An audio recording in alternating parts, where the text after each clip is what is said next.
Vamos iniciar o nosso curso com a primeira lição, que é a introdução ao pensamento epidemiológico.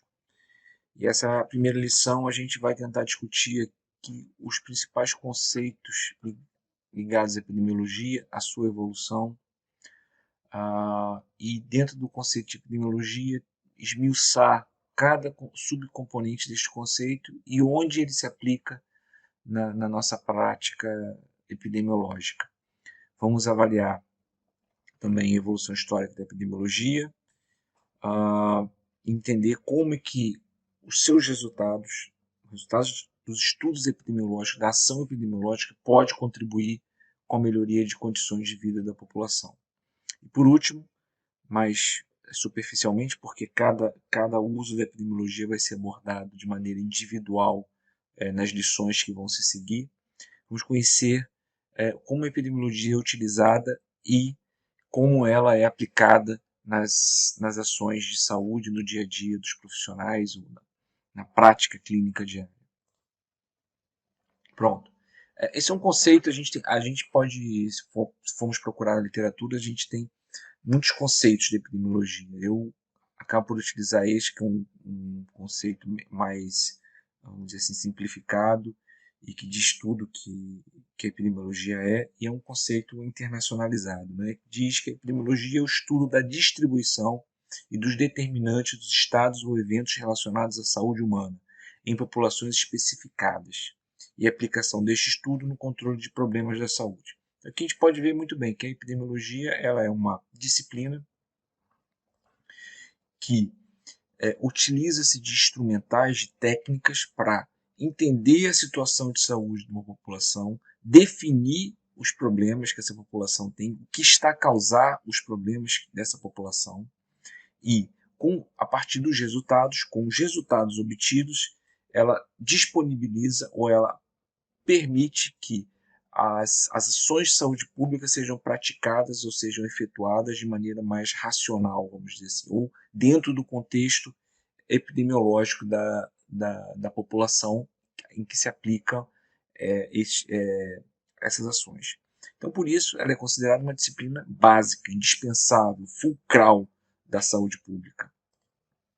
Pronto, então vamos desmiuçar os conceitos, o conceito de epidemiologia, os seus componentes, vamos entender o que significa para o epidemiologista cada um destes vamos dizer, subconceitos.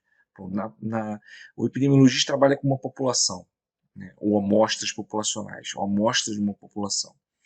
A população, o conceito biológico, são pessoas, um grupo de pessoas que compartilham uma característica em comum. Então, para o epidemiologista, a população é fundamental. É nesta população que o epidemiologista vai se debruçar e vai tirar suas conclusões para conhecimento da sua situação de saúde. Né? E aí a gente tem aqui várias extensões, vários graus de amplitude da população, pode ser cidade, pode ser um hospital, pode ser um estudo, né? Populações, grupos de um estudo. Então, a população é aquilo que caracteriza ou de onde vem a matéria-prima do estudo, do trabalho do epidemiologista.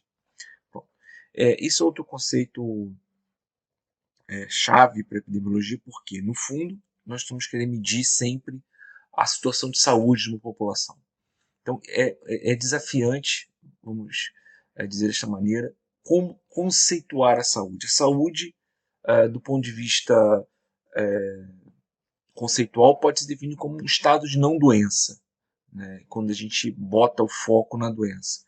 Mas, na verdade, hoje, mais atualmente, nós temos uma tendência a considerar que a saúde ela envolve não só a pessoa estar saudável, mas sim como estado de bem-estar psicossocial. Quer dizer, mais amplamente considerar a saúde como quando as necessidades da população estão a ser atendidas, como saneamento, trabalho, educação, transporte. E é óbvio, né, que quando nós definimos saúde, isso tem um impacto nos indicadores que nós criamos, nas políticas que são pensadas para ser aplicadas na população. A gente começa a ter a gente muda um pouco o nosso foco no controle da doença e passa a ter um foco mais no bem-estar psicossocial. Isso é um desafio, né? A gente chegar a esse ponto, muitas vezes nós não conseguimos com os indicadores que nós dispomos. Muito tem se estudado, muito tem se feito em termos de aprimoramento dos indicadores, mas quanto mais a gente tenta aferir situações mais, vamos dizer assim, do ponto de vista metodológico mais complexos são os indicadores e mais difícil é a sua construção. Então isso é um problema que a gente vai discutir nas próximas aulas. A gente utiliza muito e fala muito dos indicadores padronizados, né, incidência, prevalência, mas no fundo o que a gente está medindo com esses indicadores é o estado de doença de uma população. Quer dizer, nós não estamos a dizer se a população tem uma saúde ou é saudável ou não por meio desses indicadores, né? Ou, quer dizer, nós não estamos a aplicar o conceito de saúde na sua amplitude maior, né, como estado de bem-estar psicossocial. Nós estamos a dizer que aquela população tem tantos doentes, aquela doença ocorre com tal velocidade naquela população, ou comete tal grupo, ou mata mais tal determinado grupo. Então, a gente vai perceber que nós, mesmo com o avanço e com tudo que a gente tem feito em termos de estudos e melhorias nos conceitos, ainda temos dificuldades em criar alguns indicadores. E para entender o indicador ainda é mais difícil, depois de construído. Esses indicadores mais que tentam medir o impacto de uma doença na qualidade de vida. Então, isso tudo são conceitos que a gente vai tentar discutir mais para frente. Pronto. E como é que a epidemiologia se preocupa com a distribuição? Pronto. A epidemiologia ela vai medir a ocorrência de determinados eventos numa população. Então a gente está no fundo, né, basicamente estamos a medir a frequência da doença ou da ocorrência de determinado evento numa população. Pode ser pode ser um caso de uma doença, pode ser um evento qualquer, até mesmo, por exemplo, um desastre natural, pessoas que foram acometidas por intoxicações ou até mesmo, por exemplo, acidentes nucleares. Então, tudo pode ser considerado como um evento e pode ser medido a sua frequência na população. E quando a gente começa a medir isso, a gente começa a observar padrões. Por quê? Esses padrões são importantes não só para nós conhecermos a situação da população, mas também para aplicarmos a política e avaliarmos a política de controle. Então, quando a gente acompanha sistematicamente os padrões de ocorrência de uma população de um determinado evento, nós estamos a querer entender como e melhorar a condição de saúde de uma população por meio de políticas que depois serão avaliadas. Pronto, a epidemiologia, neste campo, a gente vai discutir também na próxima aula, a gente fala da epidemiologia descritiva, né, por causa das variáveis que nós utilizamos para fazer a descrição da distribuição de determinados eventos na população. A gente vai utilizar variáveis tempo, espaço e pessoa. Isso vai ser mais aprofundado quando a gente for discutir a parte de indicadores. E os determinantes? Bom, determinante é uma causa, né? O que determina determinada situação, um evento de saúde pública, o que pode tal causar esse evento. Então, pode ser a causa em si ou pode ser fatores que influenciam a ocorrência. Então, a busca de determinantes é o final da ação da epidemiologia. A gente começa por descrever a ocorrência, a distribuição, a frequência, e vamos chegar à determinação daquele evento. Isso é importante e a gente também tem uma lição só sobre isso, que definir como uma associação ela pode se tornar uma associação causal ou não. Como que a gente define que uma associação é causal, se ela determina, se ela é realmente o determinante daquela situação de saúde, daquele evento. E aí, primeiro passo são os estudos analíticos, também é uma outra lição. E depois dos estudos analíticos, nós vamos discutir os critérios de determinação, os critérios de causalidade. Isso mais para frente a gente vai discutir. Pronto. Como é que se forma um pensamento epidemiológico? Isso aqui é uma teoria minha, pronto, eu não analisando, estudando, fazendo cursos de filosofia e por aí vai, a gente lendo alguma coisa sobre como a epidemiologia surge no contexto do conhecimento humano. Né? A epidemiologia não é uma disciplina isolada, ela não surge do nada, ela tem uma origem, e a minha ideia é que a epidemiologia surge da necessidade da gente entender como que uma população, quais são os fatores que podem causar uma piora da qualidade de vida de uma população. Isso não é de hoje, pronto, isso aí vem desde milênios, né? A gente tem sociedades antigas que já se preocupavam com isso. Mas a gente vai discutir isso com mais calma nos próximos slides. Pronto. Eu boto como o cerne da epidemiologia o método científico. O método científico permitiu que a epidemiologia se estruturasse numa disciplina. Né? E esse método científico ele foi utilizado, ele absorveu os conhecimentos que foram surgindo também no decorrer do tempo, que podemos dizer a clínica, com a diferenciação das doenças, com as definições clínicas, a era microbiológica, a, a anatomia patológica, foram todos processos dentro do conhecimento clínico que permitiram que a gente conseguisse fazer definições, ter definições e conseguir descrever, fazer aquilo que a gente falou inicialmente nas definições da epidemiologia. Pronto, conhecimentos biológicos, a estatística é essencial, o desenvolvimento da estatística permitiu que a gente tivesse instrumental para descrever associações complexas, difíceis de serem avaliadas sem a estatística. As ciências sociais, extremamente importantes. Né? A gente também sabe que a saúde pública surge da necessidade do Estado em ter o seu maior patrimônio, que são as pessoas. O maior patrimônio do Estado são as pessoas que fazem parte desse Estado. E a gente sabe que nem sempre as relações humanas e as relações que existem dentro de um Estado foram harmoniosas. E nós temos vários conflitos, e muitos desses conflitos fazem surgir também a necessidade de se criar instrumentos para se estudar a sociedade, saber o que está acontecendo com a sociedade, e criar a necessidade de melhorar, de se aprimorar. Dentro da área de saúde, temos vários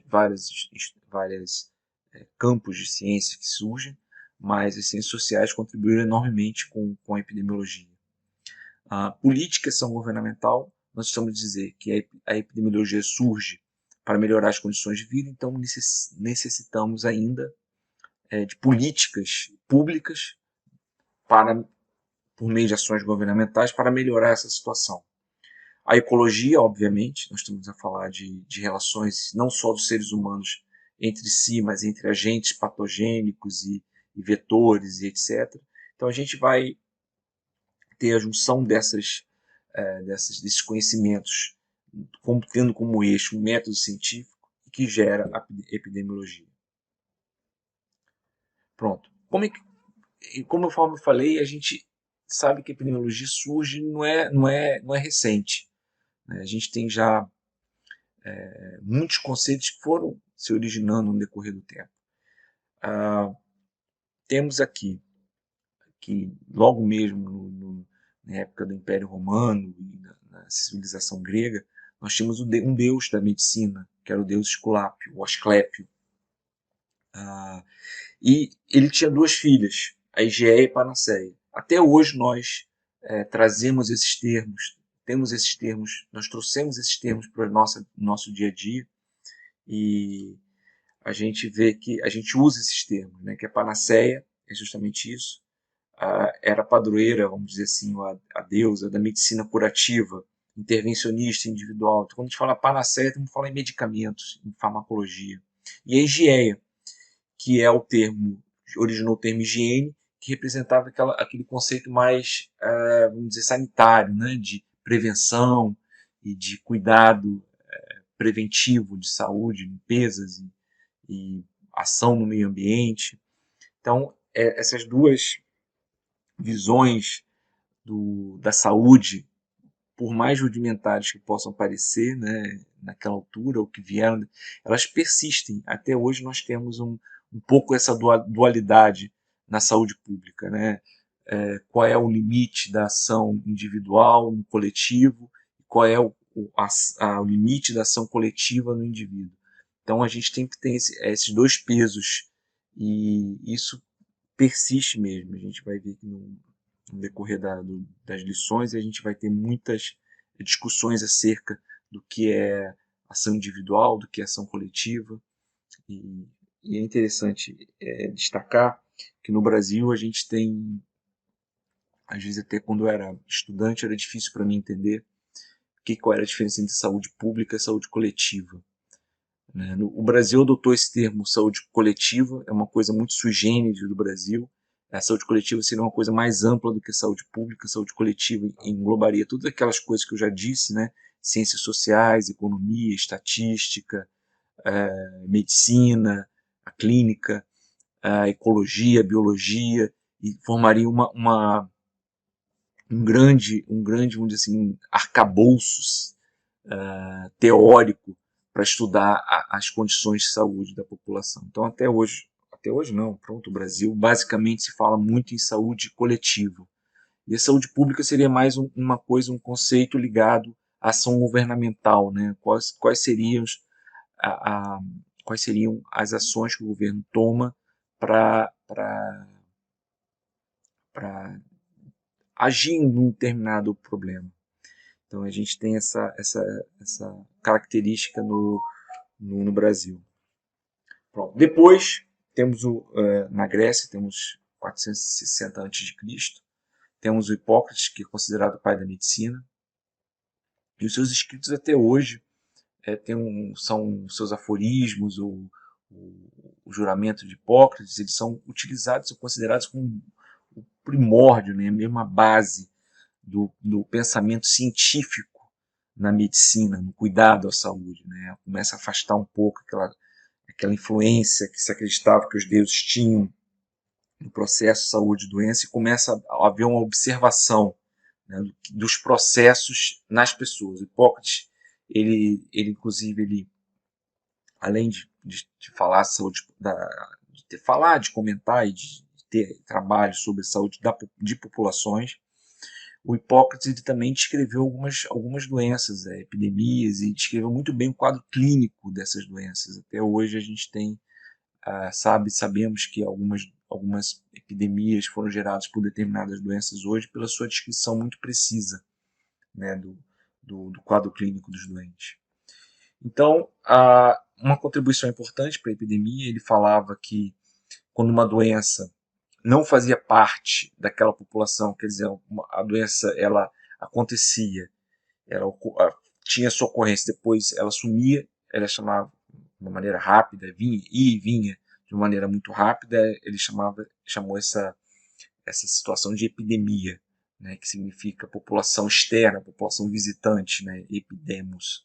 E endemia é aquela população residente. Então, endemias são doenças que são características no decorrer do tempo de uma determinada população. Então ele fez esses relatos e estudou muitos estudos dele em relação à distribuição dos agravos na população, já sugeria algumas relações de causa e efeito. O problema é que, ele não conhecia, né, o que causava de fato algumas doenças. E a gente está a dizer que naquela altura a maior parte das pessoas morria ou de doenças infecciosas ou de causas ligadas a, por exemplo, guerra ou traumatismos, que era a situação mais frequente.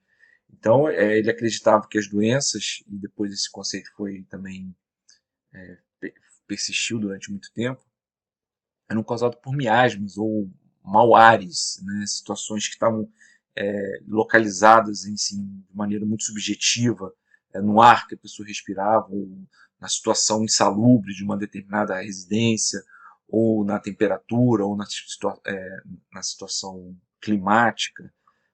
Não havia ainda entendimento de que um micro-organismo causasse determinada doença infecciosa. E fomos evoluindo na Roma Antiga. A medicina mais individualista prevalecia, né, na figura dos médicos. Galeno foi o grande precursor de ideias da medicina curativa, né? Ele criou um tratado que foi seguido durante toda a Idade Média pelos, vamos dizer assim, os físicos, os médicos daquela altura, conceitos ainda muito rudimentares, né? Criou algumas, pensou em algumas teorias para explicar doenças, como aquela coisa do desequilíbrio dos humores, né? E essas ideias ficaram muito presentes durante muitos séculos.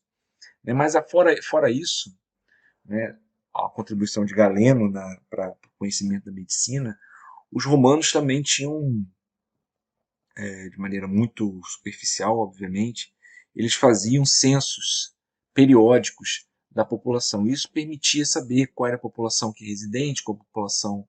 Né, isso a gente vai depois descobrir que isso a gente utiliza até hoje para criarmos os indicadores. O registro compulsório de nascimentos e óbitos, a distribuição de água, o manejo do esgoto. Então, eles tinham um controle muito preciso dessas situações, e isso tudo, hoje em dia, pronto, é uma situação muito ligada às condições de saúde da população. Então, isso depois, obviamente, foi aprimorado, e foi a partir daí que surgiu. Então, temos que sinalizar ou enfatizar que essas tecnologias já eram utilizadas há muito tempo. E na Idade Média houve uma grande influência da Igreja Católica, né, mas num sentido de cuidar dos doentes, mas com aqueles conhecimentos galênicos ainda, né, mas muito focado na assistência da alma do doente também, né, concomitantemente. Então, a assistência dos doentes é muito realizada por ordens religiosas. A gente tinha ordem de cavaleiros hospitalares, que é justamente essa cruz que está sinalizada aqui no slide. Então, a Igreja Católica teve um componente muito forte nesse componente de atenção, né? As freiras como cuidadoras também. Posteriormente, começamos a ter um desenvolvimento mais da descrição, né, da população. John Grant foi o grande precursor, vamos dizer assim, dessa prática na modernidade. Ele fez as tábuas de mortalidade na Inglaterra em 1662. Ele descrevia a natalidade, a mortalidade, ele dizia quem morria de quê, qual era o sexo que era mais acometido por determinada doença, faixas etárias. Então, o John Grant ele é considerado como sendo um dos pais da vigilância em saúde. Né? A sua forma, o que ele escreveu até hoje é utilizado, né? As tábuas de vida. Então, teve uma contribuição importante para o conhecimento e para a evolução da epidemiologia. Posteriormente, William Farr, dando continuidade à estatística médica, deu continuidade à descrição das situações e dos eventos que mais acometiam a população inglesa, em 1839, e os seus dados foram muito importantes para um estudo que modificou completamente a forma como como a humanidade, né, como as pessoas, os profissionais, viam a ocorrência de uma determinada situação de saúde pública numa população. Então, a gente está a falar de John Snow, que é considerado o pai da epidemiologia. Muito curiosamente, ele, na verdade, a gente pensa que ele era sanitarista, mas nessa altura o sanitarismo não era uma coisa assim tão importante, até porque as doenças eram consideradas como sendo causadas por miasmas. Então aquilo era uma coisa que era dispersa no ar, e as pessoas inalavam, tinham contato de alguma maneira e adquiriam doença. Eu digo isso porque a questão do anestesista, e tem uma razão de ser, é que como anestesista ele usava gases para fazer para praticar a sua especialidade. E ele ficou muito encismado, né? Por que como esses miasmas causavam doenças, se eles não obedeciam o padrão de ocorrência de doenças, a forma como a doença ocorria. Principalmente está a dizer aqui do surto de cólera, foi em Londres que houve uma grande uma grande epidemia de cólera em Londres, e ele não entendia como a cólera era causada por miasma, porque ela não se comportava como se fosse um gás, vamos dizer assim, que fosse distribuído pelo ar. Então ele conduziu alguns estudos, ele foi mesmo no campo e conduziu estudos que foram estudos, vamos dizer, uma descrição muito boa de uma experimento natural, vamos dizer assim. Não houve uma intervenção tão grande, mas ele descreveu muito bem, descobriu as causas da transmissão do cólera, descobriu que era um micro-organismo, vamos dizer assim, mesmo antes da era microbiana. Então o que ele fez? Ele foi em Londres e botou no mapa, então ele já é um precursor do georreferenciamento, então foram muitos avanços que ele promoveu com o seu estudo.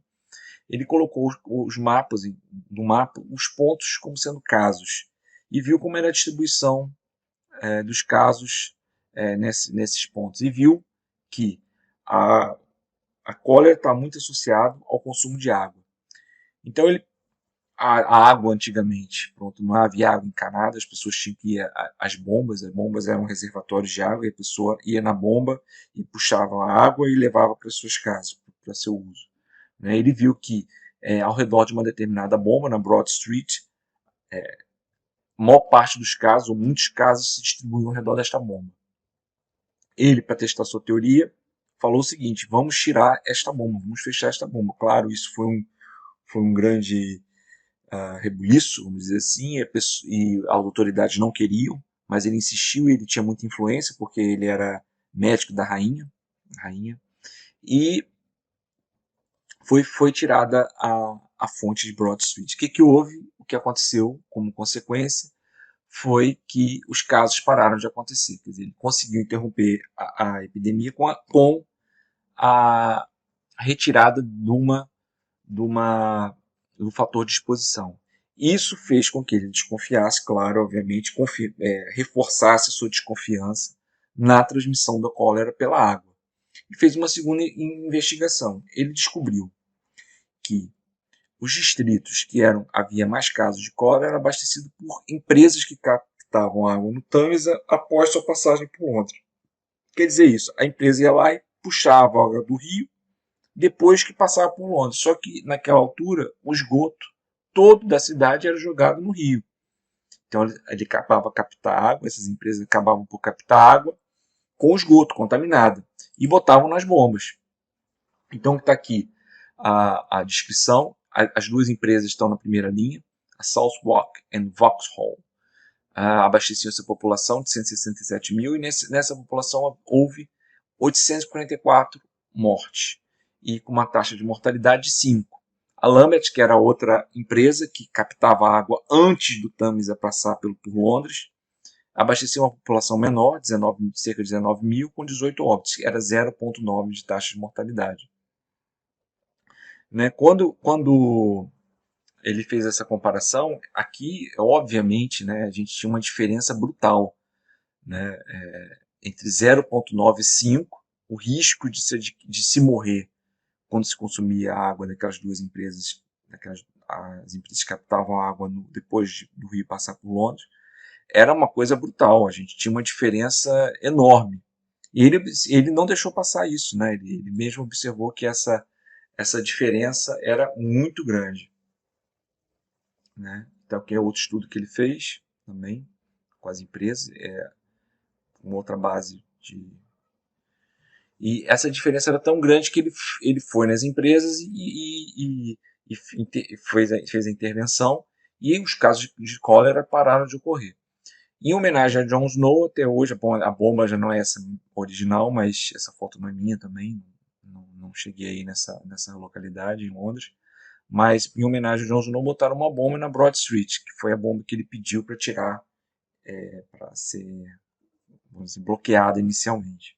Então, com esses achados, Jon Snow fez um estudo que é muito parecido com o que a gente faz hoje em termos de epidemiológicos, é definir determinado agravo, observar a sua distribuição na população e descobrir quais são os seus padrões de ocorrência e as diferenças que há em relação ao risco. né? Então ele já sabia, ele conseguiu definir que a água era o grande transmissor e que ali estaria um micro-organismo. Isso foi uma contribuição enorme para a epidemiologia. Pronto, e depois nós temos, ao lado do método científico, e nós temos várias descobertas e várias, termos, vamos dizer assim, descrições filosóficas, né, do que seria o método científico. Temos Descartes no seu discurso do método, que ele enumera como se elaborar uma ideia, como se provar que aquela ideia é um método científico, vamos dizer assim, pelo menos reproduzível, né, que para a gente avaliar as ideias. O Bacon também, seu novo organo, e surgimento de conhecimentos relacionados à medicina, fisiologia, anatomia patológica, e para terminar e para contribuiu muito com a epidemiologia, era a microbiana, que a gente começa a descobrir as causas das doenças. As doenças que mais matavam naquela altura eram as doenças infecciosas. Então a era microbiana veio esclarecer muita coisa. E com ela também critérios de causalidade precisaram ser estabelecidos. Então foi um avanço muito grande no conhecimento do conhecimento acerca dos eventos que causam doenças. Uma coisa que eu gosto de comentar, uma associação, pronto, é um livro que eu acho interessante do ponto de vista histórico, porque é um livro do Foucault, O Nascimento da Clínica. Ele comenta como é que a clínica evoluiu. O Foucault é um filósofo francês e, para quem não sabe, os pais do Foucault, o pai do Foucault era médico, então o Foucault era ficcionado por questões de poder, né? Pronto, até hoje ele é conhecido por isso, mais conhecido por isso, mas ele tem esse livro, que é um livro denso, um livro difícil, mas que ele conta bem a história da evolução da clínica. Né? E ele começa a dizer que os hospitais nunca foram, né, antes do advento da melhoria, do conhecimento acerca das doenças, os hospitais não eram locais de atendimento, né? Eles não eram locais privilegiados. E a medicina ela era muito focada na prática individual, quer dizer, o médico ia à casa das pessoas. Tanto é que em francês, quando a gente fala em ir ao médico, a gente fala chez le médecin, quer dizer, o médico vai ao domicílio da pessoa. Né? E então, os hospitais começam a surgir com a necessidade, com o aumento das cidades, fortalecimento dos estados e a necessidade de se dar assistência a uma população crescente, urbana crescente. Né? Toda a gente sabe também aqueles médicos do interior, né, que é muito bem descrito no romance de Flaubert, Madame Bovary. Né? Então, depois, no tempo, o que acontece é que os hospitais começam a se tornar ambientes em que os doentes são levados.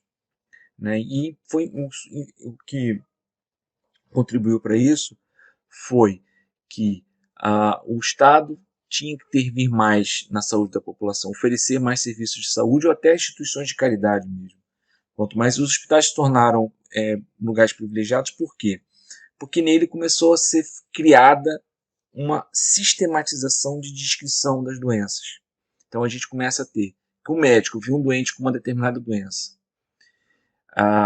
É uma doença isolada, uma observação isolada. Já no hospital eu consegui juntar vários doentes com a mesma doença. E aí a descrição dos processos de doença foram tornaram-se muito mais precisos. Né? Então começou a se sistematizar o conhecimento acerca das doenças, junto com a anatomia patológica, junto com o conhecimento fisiológico, a era microbiana. Então os médicos, eu gosto dessa uma citação, os médicos em hospitais podiam, pela primeira vez, ver além das particularidades da sua prática privada. Podia examinar muitos pacientes com as mesmas enfermidades, fosse essa rara ou epidêmica. Pronto, eu já falei da medicina social, falamos que com o crescimento urbano, fortalecimento dos estados, a necessidade de ter maior intervenção, maior ação estatal na saúde das pessoas. Né? E Virchow foi um médico também francês, e ele começou a fazer estudos acerca de doenças que estavam relacionados a processos, né, de pobreza, de disparidade social. Então ele foi muito ativo nessa prática. E aí começou-se a ter necessidade também de cuidar dessa parcela da população que, pronto, saiu do meio rural, foram para a cidade e de maneira totalmente, pronto, sem condições, né? E muitas doenças vieram com essas pessoas. Então, continuando, 1850, a primeira sociedade de epidemiologia, e a partir daí, do século XX, nós começamos a ter o desenvolvimento dos conceitos estatísticos, né? O que é o conceito de risco, a, a estatística como instrumento para se definir situações, associações, né? O risco relativo surge em 1928, a ampliação dos estudos epidemiológicos para as doenças não infecciosas, isso é uma outra questão, até o início do século XX, meados, né, mais importante, de maneira mais forte. As doenças infecciosas eram um grande vilão. Depois, com o advento de vacinas, soros, antibiótico, né, as doenças infecciosas começaram a ter uma parcela menor. Não que deixassem de ser importantes, mas começaram a ter uma parcela menor e as pessoas começaram a viver mais. Quando começaram a viver mais, outras doenças, vamos dizer assim, não infecciosas, começaram a se tornar mais importantes. E aí começa a ter ampliação desses conceitos para doenças não infecciosas. A gente vai discutir também mais para frente. Importante citar que, nesse caso, nesse contexto das doenças crônicas, a gente tinha bem estabelecido, isso a gente vai estudar na lição sobre causalidade, quais eram os critérios que definiam se uma doença, um agente infeccioso, causava uma doença infecciosa, né, os critérios de Koch. Depois, esses mesmos critérios passaram eles não eram suficientes para definir se uma doença crônica, uma doença crônica degenerativa era causada por determinadas exposições. Por quê? Uma doença infecciosa geralmente é aguda, né? Uma doença crônica os eventos são multifatoriais, geralmente, a gente vai discutir isso também, não vou me aprofundar, e são um período de latência prolongado. Então, há vários eventos aí, vários estudos e pesquisadores que tentam descrever isso. O primeiro que a gente tem assim mais notório é o de Dower Hill, que esse estudo clássico, né, da epidemiologia, que eles associam tabagismo e cancro de pulmão, câncer de pulmão. Eles mandaram questionários, fizeram estudos entre médicos e enfermeiros, aqueles que fumavam e acharam uma diferença. Deve-se deixar claro que esse estudo da década de 50 do século passado não foi um estudo em torno da década de 50, não foi um estudo que comprovou de maneira definitiva que o tabagismo era associado ao câncer de pulmão. Isso depois ainda houve muita batalha em cima disso, ainda houve muita discussão e só na década de 80 foi encontrada a plausibilidade biológica e qual o mecanismo que o cigarro causa o câncer. Temos também um estudo interessante que é sobre doenças não degenerativas, né? É o estudo de Framingham. É uma coorte gigantesca também começou na década de 50, 60 anos nos Estados Unidos. É uma cidade que foi definida para esse estudo. Fizeram uma coorte. Tudo que a gente sabe praticamente de doença cardiovascular vem dessa coorte. E a criação e aperfeiçoamento de modelos de estudo epidemiológico, né? A metodologia epidemiológica que nós temos hoje foi se desenvolvendo no século XX. Inclusive os ensaios clínicos randomizados, a necessidade de as meta-análises, as revisões sistemáticas. Então houve um grande avanço nesse século XX. Outros marcos importantes que a gente não podemos deixar de citar é a erradicação da varíola. A erradicação da varíola foi extremamente importante na história da humanidade. Né? O uso de uma vacina pela primeira vez, a gente conseguiu erradicar uma doença infecciosa. Mas a erradicação da varíola, ela baseou-se muito mais na vigilância em saúde, né? Quer dizer, a detecção precoce dos casos, sistemas de alerta e vacinação e bloqueio. Então, o programa de erradicação da varíola foi um grande paradigma para a criação de outros programas específicos e que tinham como como base ao conhecimento epidemiológico, né? Naquela altura a gente vai falar um pouco na vigilância em saúde e como é que evoluiu. A vigilância era chamada epidemiológica, na realidade ela era concebida como uma inteligência epidemiológica, mas a gente vai falar mais sobre isso. Em 1978 surge o modelo de História Natural das Doenças, um modelo que há muitas críticas, alguns tratados já não falam mais dele, mas é um modelo que eu gosto e eu tive primeiro contato com epidemiologia na minha graduação com esse modelo, achei esse modelo muito interessante e ele explica muita coisa. Obviamente ele não os modelos têm problemas, isso aí a gente tem que ter em mente. Ele foi baseado também num conceito mais, vamos dizer assim, preventivista, mas ele serviu muito para explicar os fenômenos, né? A questão da prevenção primária, secundária e terciária, que a gente vai discutir mais à frente também. A ampliação do uso depois, né, um tempo, a epidemiologia como seu instrumental epidemiológico foi ampliado para usar em outras situações, né, acidente, violência, doenças emergentes, né, a AIDS, o surgimento da AIDS na década de 80, houve um grande uso da epidemiologia. Quem tiver oportunidade, é um filme A Vida Continua, que fala muito do uso da epidemiologia pelos técnicos do CDC, ebola, SARS, legionelose. A gente tem estudos sobre legionelose, doenças de legionários, e a gente vai discutir alguns deles no nosso curso.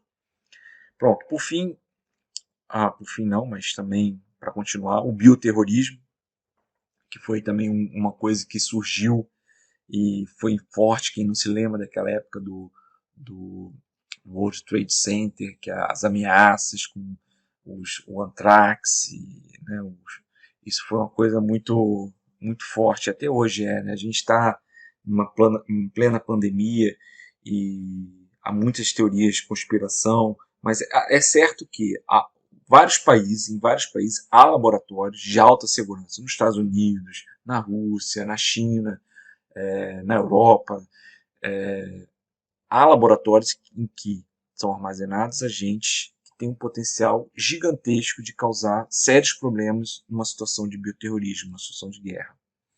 Pronto, ampliação, mais uma vez, ampliação da atuação da epidemiologia, e a gente vai ter depois uma discussão interessante, mas não neste curso, talvez num outro curso, a epidemiologia clínica, como é que a epidemiologia pode ser utilizada para responder perguntas específicas ou na prática médica, na prática individual. Isso é interessante. Foi uma apropriação da técnica epidemiológica num contexto individual. Então, é uma discussão que a gente pode ter mais para frente. Pronto, as aplicações da epidemiologia. Agora eu vou ser rápido, só para a gente ter uma noção, porque a gente vai discutir isso de maneira bem exaustiva no decorrer do curso, mas quero que tenham em mente que a epidemiologia, o objetivo final dela é promover ações para melhorar a situação de vida da população. Então, isso. E quem usa muito a epidemiologia é a saúde pública. Bom, aqui estão os usos da epidemiologia: construção de séries históricas, a gente vai falar na parte de indicadores, a avaliação do estado de saúde da população também no indicadores, a estimativa do risco individual, a gente vai falar isso nos estudos epidemiológicos, pesquisas determinantes também nos estudos epidemiológicos, nas revisões, a descrever e comatar informações clínicas nos estudos epidemiológicos, nos estudos de coorte, a gente vai ter isso nos ensaios clínicos, testar as hipóteses, a estatística é envolvida nisso, e avaliar o excesso de risco. Então, todas essas ações que a epidemiologia se presta, a gente vai discutir individualmente nas aulas que se seguirão. Para terminar, eu vou repetir aquilo que eu já disse várias vezes, mas acho que em termos de tudo que a epidemiologia faz, ela tem o objetivo de melhorar a situação da população por meio de estabelecimento de causas determinantes da situação de saúde da população. A gente só consegue fazer uma intervenção se a gente conhece a situação epidemiológica da nossa população. Então, esse é o conceito e eu acho que essa é a principal mensagem que a gente tem que passar. O restante que foi discutido, a gente vai voltar mais aprofundadamente. Agradeço a vossa audiência e até a próxima aula. Adeus.